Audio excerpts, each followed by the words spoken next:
భాగ్యనగర వ్యాప్తంగా ఉన్న సంక్షిప్త వార్తలను ఇప్పుడు సిటీ రౌండప్లో చూద్దాం.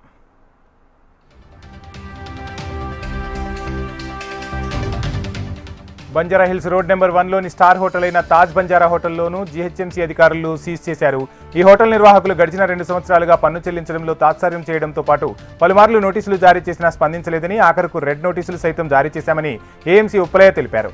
2 సంవత్సరాలుగా సదరు సంస్థ 1,40,00,000 పన్ను బకాయి ఉందని, ఎంతకు స్పందించకపోవడంతో హోటల్ను సీజ్ చేసినట్లు అధికారులు స్పష్టం చేశారు.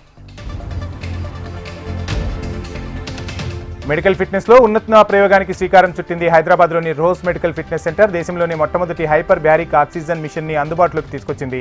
దీని ద్వారా బయటి కంటే 3 రెట్లు ఎక్కువగా స్వచ్ఛమైన ఆక్సిజన్ను మనుషులకు అందించవచ్చు. తద్వారా వివిధ రకాల ఆరోగ్య సమస్యలకు చెక్ పెట్టడమే కాకుండా ఏజింగ్, చర్మ సౌందర్యాన్ని మెరుగుపరచడం వంటి అనేక ప్రయోజనాలు ఉన్నాయని నిర్వాహకులు స్పష్టం చేశారు. లంగర్ హౌస్లో అనుమానాస్పద మృతిపై పోలీసులు దృష్టి సారించారు. ఈ నెల 14న కిజర్ అతని స్నేహితుల మధ్య జరిగిన గొడవలో చనిపోయాడు. పోలీసులకు ఆలస్యంగా విషయం తెలిసింది. దీంతో లంగర్ హౌస్ దర్గాలోని సమాధి నుంచి కిజర్ మృతదేహాన్ని వెలికి తీసి రీపోస్టుమార్టం నిర్వహించారు.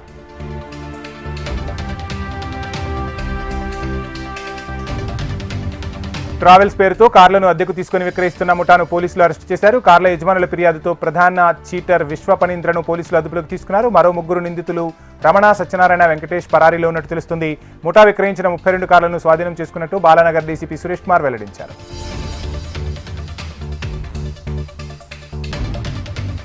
అంబర్పేటలో 8వ తరగతి చదువుతున్న 4 విద్యార్థులు అదృశ్యమయ్యారు. ప్రేమ్నగర్లోని ఓ ప్రైవేట్ పాఠశాలలో బుధవారం పరీక్షలో కాపీ రాస్తుండగా టీచర్ గుర్తించారు. తల్లిదండ్రులకు చెబుతానని మందలించడంతో 4 ఇంటి నుంచి పారిపోయారు. కాచిగూడ రైల్వే స్టేషన్ సీసీటీవీ ఫుటేజ్లో ఆ 4 కనిపించారు.